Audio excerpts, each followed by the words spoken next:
بسم الله والصلاة والسلام على رسول الله صلى الله عليه وسلم.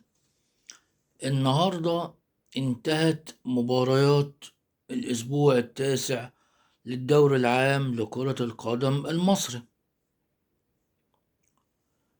ففي نتائج عادية وفي مفاجآت وقنابل حصلت في هذا الأسبوع. من نتائج هذا الأسبوع: الإسماعيلي فاز على سموحة 1-0، وسيراميكا كليوباترا اتعادل.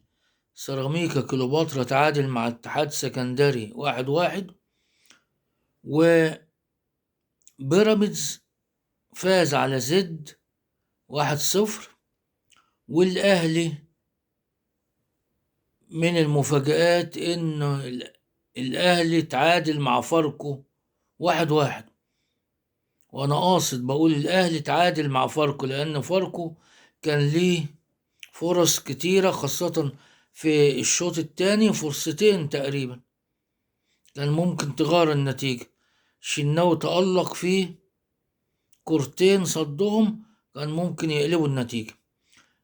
والنهاردة بتروجيت في مفاجأة كبيرة فاز على المصري 2-1. والمفاجأة الأكبر بقى إن مودرن سبورت في الدقيقة 86 فاز على الزمالك 1-0. يمكن في الكرة الوحيدة اللي وصلوا بيها لغاية مرمى محمد عواد. فمن المفاجآت فوز مودرن على الزمالك، وفوز بتروجيت على المصري، وتعادل فاركو مع الأهلي. طيب، الجدول دلوقتي بعد نهاية الأسبوع التاسع عامل شكله إيه؟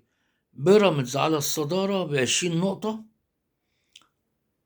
الأهلي التاني عنده 19 نقطة، الزمالك التالت 17 نقطة، سيراميكا كليوباترا الرابع 16 نقطة، المصري الخامس 15 نقطة، البنك الأهلي السادس 14 نقطة، زد السابع 13 نقطة، بتروجيت الثامن ب13 نقطة، والإسماعيلي التاسع ب12 نقطة. ده يعتبر لغاية كده في النص الآمن، النص اللي فوق.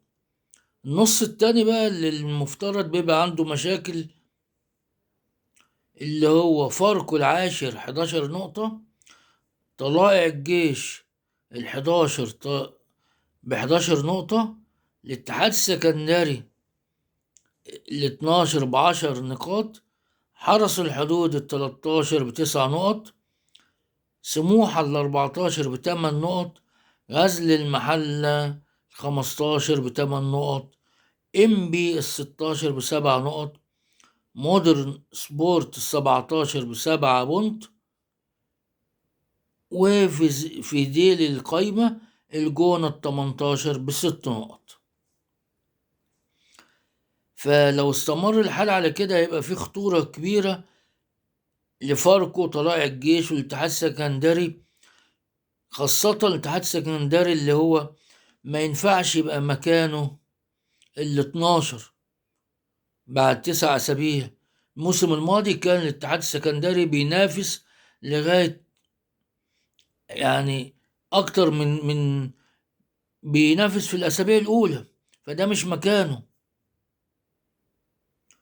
فبالتوفيق إن شاء الله لفرق الدوري كلها، ونشوفكم على خير في فيديوهات قادمة، ونقول السلام عليكم.